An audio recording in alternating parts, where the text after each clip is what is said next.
Baik, selamat pagi teman-teman. Hari ini saya membawakan materi tentang kesimbangan perjuangan. Ini sebelum itu saya persilakan satu orang untuk mengikuti dalam doa sebelum mulai dengan bacaan.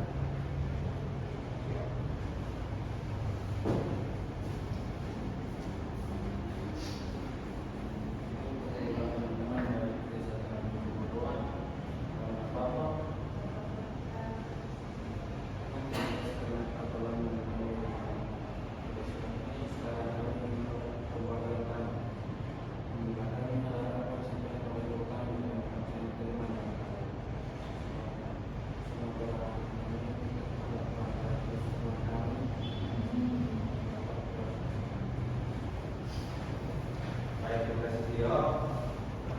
Sebelum kita mulai, mungkin kita explain dulu. Saya persilakan semuanya dulu.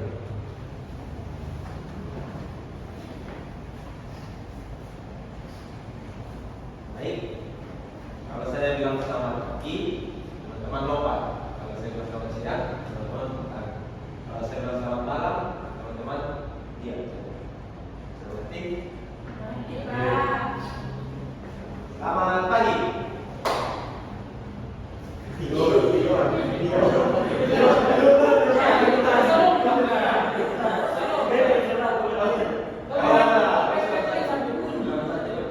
Selamat pagi.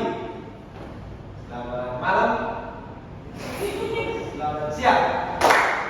Selamat siang. Selamat pagi. Selamat malam. Selamat malam. Selamat pagi. Selamat siang. Selamat siang. Selamat pagi. Selamat pagi. Selamat siang. Selamat malam.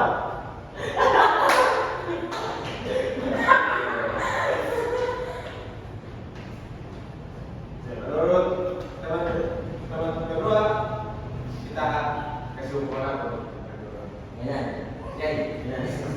Jadi apa?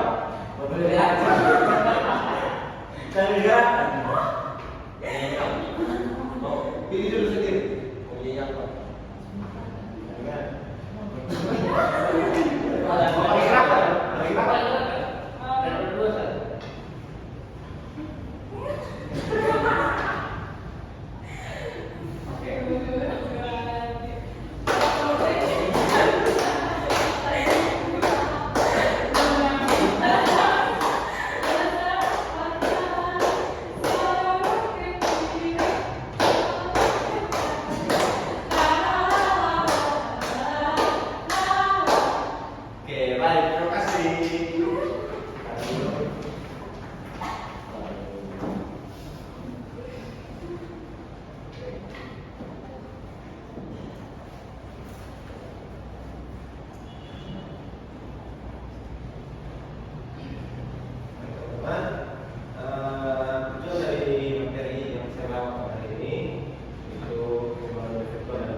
komunikasi jarak jauh jadi lebih efisien. Hiburan yang beragam dan kreatif, peluang mengembangkan keterampilan digital, dan dampak negatifnya kurangnya aktivitas fisik, gangguan tidur, penurunan prestasi belajar, dan isolasi sosial dan kecenderungan gadget.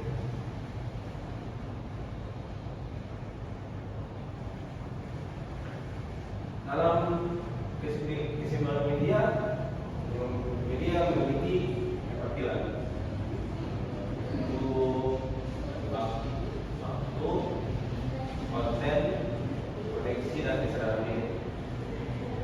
Kita mulai dari yang waktu. Dia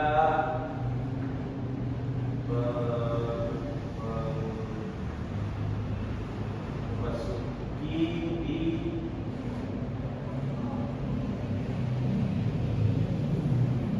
yang berkaitan dengan berapa lama teman-teman menggunakan media sosial dalam sehari.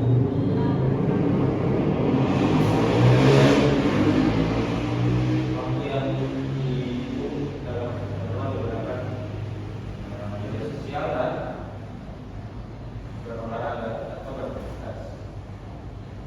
Yang kedua,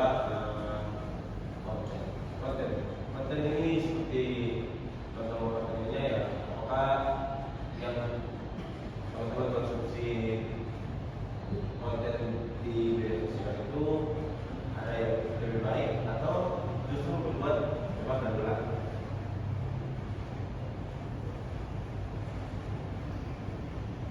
Yang ketiga adalah koneksi. Koneksi ini berkaitan dengan aktivitas daring. Contohnya ya, apakah interaksi daring teman-teman menggantikan atau melengkapi hubungan tatap muka. Ya, belajar lain gitu. Yang keempat, dari kesadaran diri.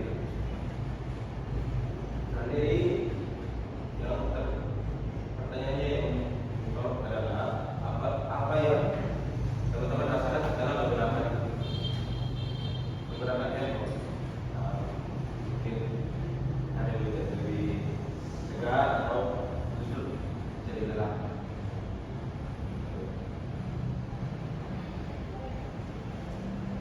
Yang empat pilar ini saling berkaitan.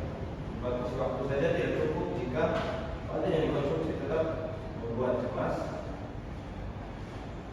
Dan keempat pilar ini perlu dipahami secara menyeluruh, bukan terpisah. Ketiga, mengenali tanda ketidakseimbangan media. Kalau bisa lihat gambar yang ada di layar, itu contoh yang pertama adalah merasa gelisah atau cemas ketika tidak memegang HP dalam waktu singkat. Mungkin sudah terbiasa yang bangun tidur langsung memegang HP, tiba-tiba tidak memegang HP, itu dapat mengganggunya dan bisa membuat cemas, gelisah. Yang kedua, mengecek masa sebagai hal pertama saat bangun tidur dan cara sebelum tidur. Kebiasaan saya ya sama juga, sebelum tidur atau sebelum bangun tidur, yang juga saya lakukan adalah memegang HP. Nah, teman-teman juga sama. Ketiga, waktu tidur atau belajar berkurang karena istilah bermedia sosial atau main game. Ini yang membuat pola tidur kita semua ini jadi tidak berat-berat karena terlalu mendalami dalam bermain media sosial atau bermain game. Teman-teman ada yang biasa scrolling TikTok sampai malam gitu dan bergadang, ada juga yang bermain game.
memiliki beberapa istilah.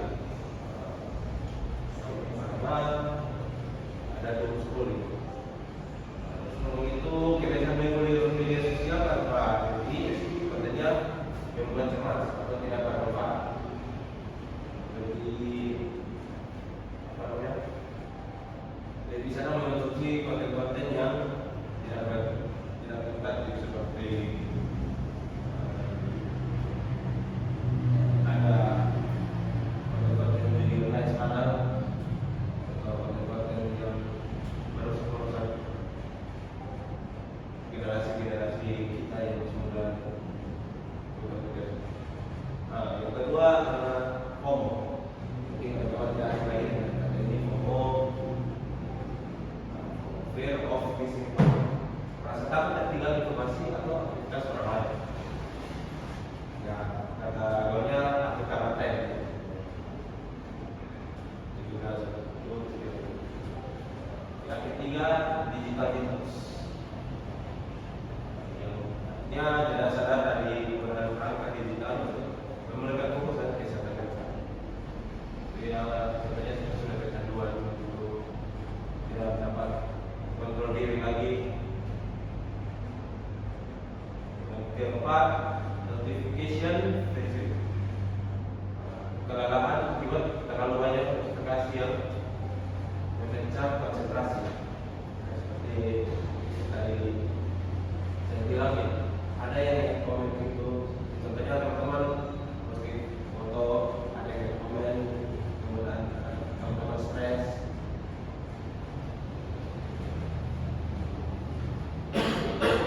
Lima, screen time.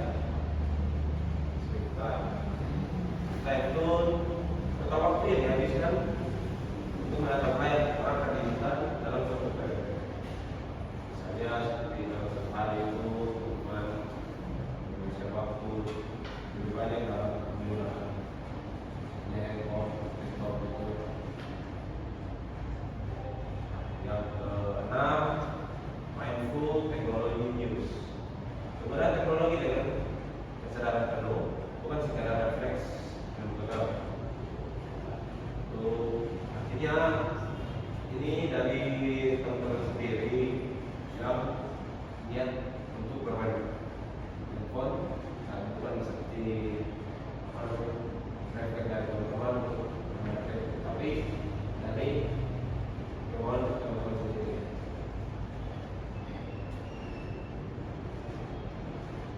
Ini ada 3 dampak istilah keseimbangan digital. Tiga keseimbangan yang terjadi dampak negatif para mempengaruhi tiga aspek, yaitu kesehatan fisik, kesehatan psikologi, dan kehidupan sosial. Maka kolektif yang seperti yang tadi saya bilang, teman-teman kalau tidak dapat mengembangkan digital, teman-teman pasti akan lebih minat untuk bermain handphone sampai merusak jantung. Kedua, kelelahan mata kalau digital listrik. Itu dikatakan teman-teman selalu bermain HP atau bermain laptop itu dengan jangka waktu yang sangat panjang, dan sehingga membuat mata menjadi lelah. Yang ketiga, membuat struktur ini sebenarnya game itu kan bentuknya untuk pokok. Kalau dalam waktu yang menghabiskan waktu bermain game yang sangat lama, itu dapat membuat perubahan dalam struktur.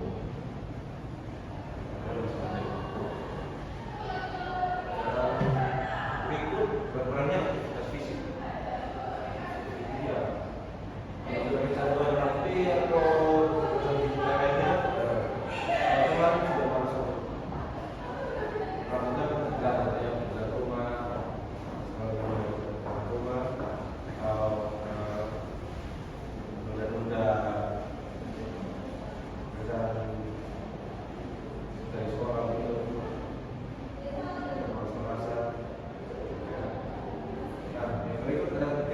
psikologis. Untuk psikologis, yang pertama itu adalah kecemasan berlebihan. Kecemasan berlebihan itu yang dimaksud oleh ini, teman-teman tidak apa namanya, tidak tenang kalau tidak memegang headphone. Dia sudah kedua. Yang kedua, saya bilang mau tambah. Kalau berhenti trennya terbarukan. Punya tren TikTok, tinggal itu. Yang ketiga, perasaan dada diri. Dada diri ini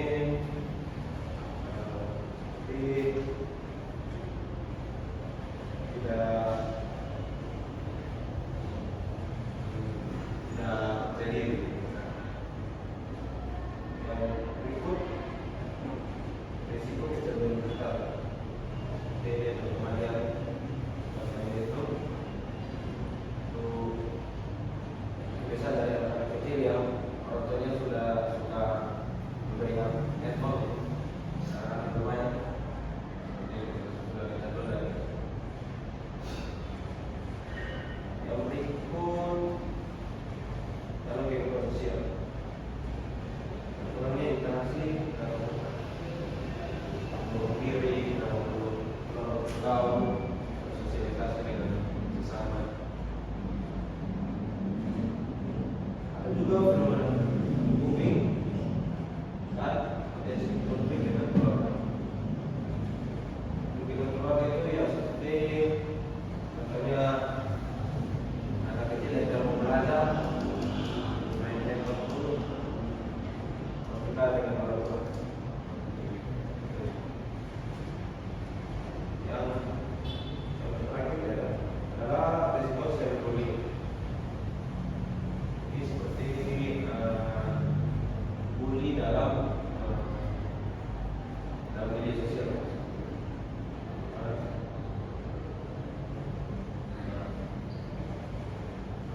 Dalam mengatasi ini, dalam mengatasi ketimpangan digital, ada beberapa strategi untuk mencari keseimbangan hidup. Pertama, manajemen waktu lain. Teman dapat menetapkan batas waktu penggunaan HP setiap hari lewat fitur perintah waktu lain. Ini yang teman-teman ada yang namanya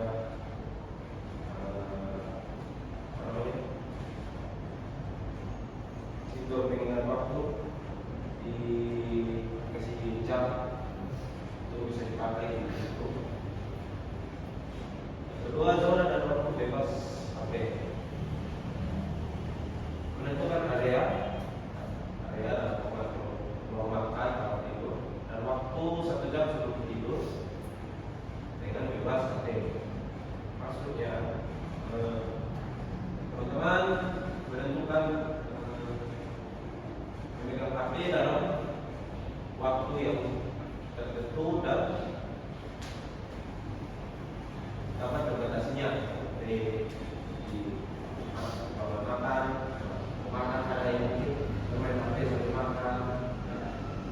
Terus kalau tidur seperti saat mau tidur, belum tidur tapi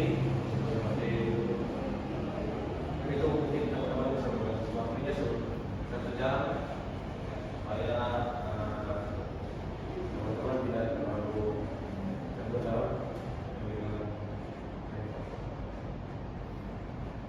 Yang ketiga, digital detox berskala. Jeda dari media digital secara berkala, misalnya setiap hari dalam minggu. Maksudnya seperti media digital dari hari seminggu itu, teman-teman schedule dalam minggu itu berbatasan untuk menggunakan handphone atau itu batas waktu. Yang cepat, aturan 20-20. Setiap 20 menit ada tempat layar, alihkan pandangan kita lain dan dulu kaki dulu jadi. Ya dari sini setiap 20 menit teman-teman bermain HP. Teman-teman membatasi 20 menit untuk bermain HP dan 20 menit untuk membuat angka ini. Tentunya yang tadi katakan kita lain sama 20 menit. Jadi tidak terlalu menatap di layar. Yang kelima, memilih konten selektif, mengikuti aktivitas dan positif, terbatas paparan konten yang dilakukan. Contohnya seperti mengikuti akun-akun, contohnya di akun Instagram ya, mengikuti pembelajaran, gitu, di kampus. Jadi mengetahui informasi yang ada di kampus. Lebih dekat.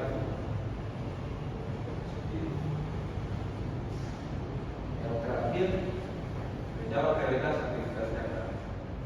Ada di dalam olahraga dan interaksi keluarga tetap jadi prioritas.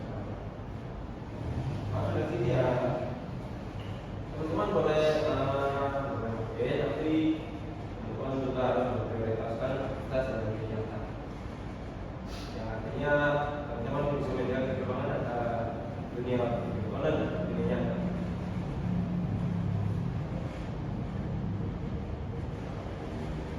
Ikut berkaitan dunia virtual dan dunia nyata. Batas antara dunia virtual dan dunia nyata ini memiliki. Aktivitas dunia virtual dapat memberikan dampak nyata dan langsung bagi hidup sehari-hari. Begitu pula sebaliknya.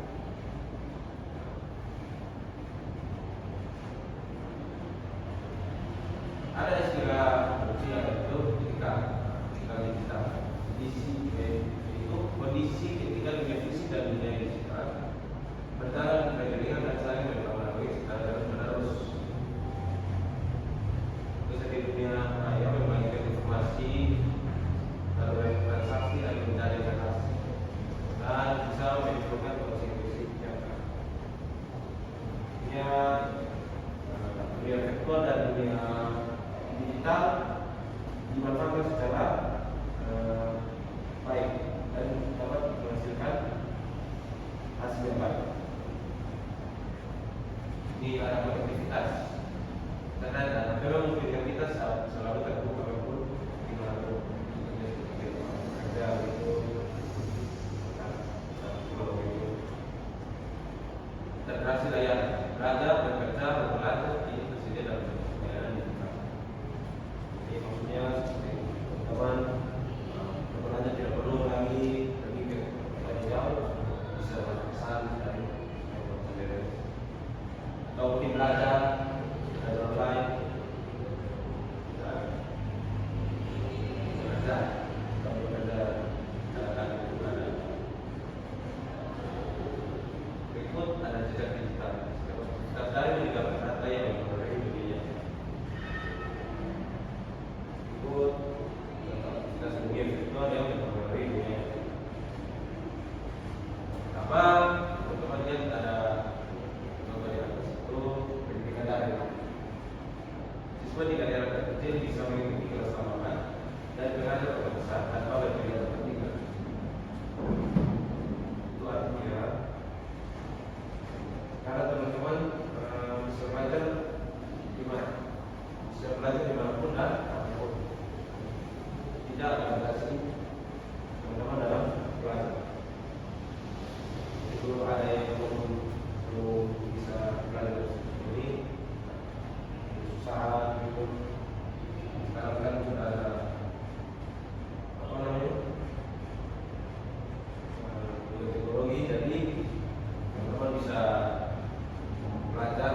pengakhiran tentang bencana bisa memicu gelombang generasi dalam waktu singkat. Itu ya kemudian yang ada seperti yang di Palestina itu termasuk contoh gerakan sosial ya, media sosial. Dapat membuat generasi walaupun dari jarak jauh.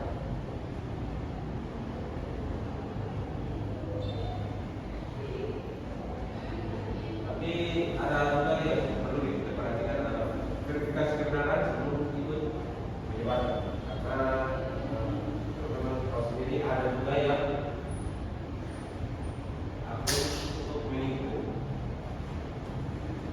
bukan untuk bukan untuk tujuan berdonasi, tetapi untuk tujuan ibadah. Ada juga yang mengambil cara dari situ. Ketiga ada kerja daring atau remote. Yang saya bilang tadi, sekarang kita bisa bekerja di mana saja tanpa ada hambatan. Desainer grafis bisa menerima proyek dari klien luar negeri tanpa berpindah kota. Itu salah satu contohnya. Nah, itu kan sudah bisa masuk dari linknya, terus mungkin bintang model desainnya seperti apa, bisa konsultasi lewat. Keempat ada perdagangan dan e-commerce. Usaha rumahan yang bisa memasarkan produk lewat marketplace hingga menjangkau banyak daerah. Itu kita contohnya via Shopee, kan usaha rumahan yang mereka mempublikasikan ke suatu aplikasi lalu disebarkan dan mendapatkan uang.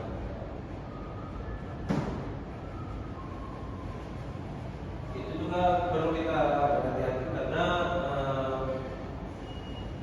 ada beberapa penipuan dalam jual beli online untuk mengambil keuntungan. Yang kelima bukan dan kesehatan. Aplikasi pencatatan laba atau konsultasi kesehatan mendorong gaya hidup yang lebih sehat. Di sosial itu juga berguna dalam olahraga, di pergerakan. Contohnya seperti kita perlu tahu yang aplikasi untuk umur lari, ada umur jarak saat lari, sebagai start.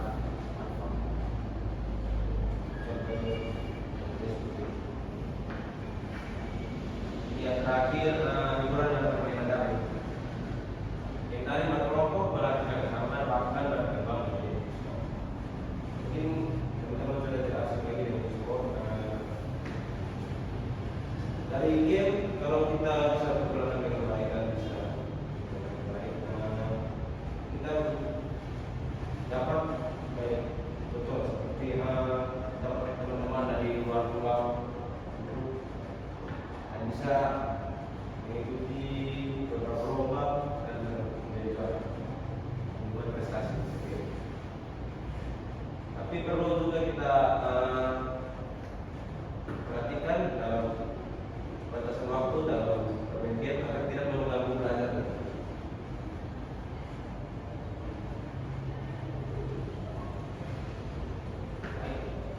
Materi hari ini yang saya berikan teman adalah beberapa tugas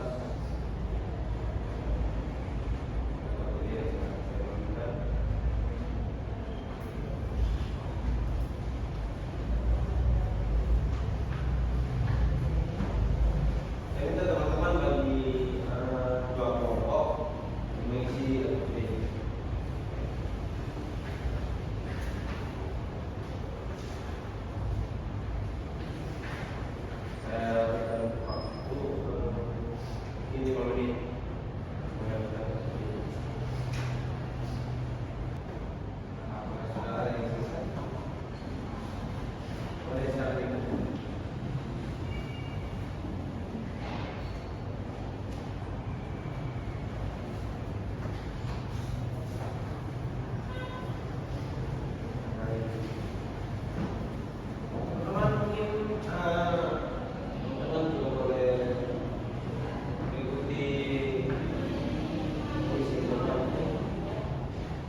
masih jaga terus.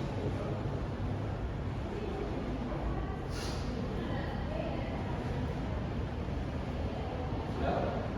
Sudah. Oke.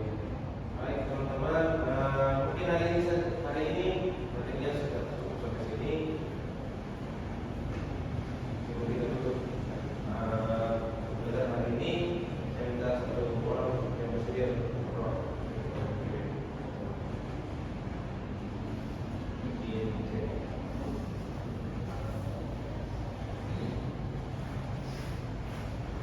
Oke teman-teman, sebelum kita mengakhiri pelajaran kita, kita ngobrol, kita berdoa. Tuhan, terima kasih atas cerita-cerita yang kita bicarakan Tuhan, dan bisa kita bicarakan di sini Tuhan. Terima kasih Tuhan, amin. Baik, terima kasih. Baik, saya akan menutup materi yang hari ini. Terima kasih banyak. Baik, Pak.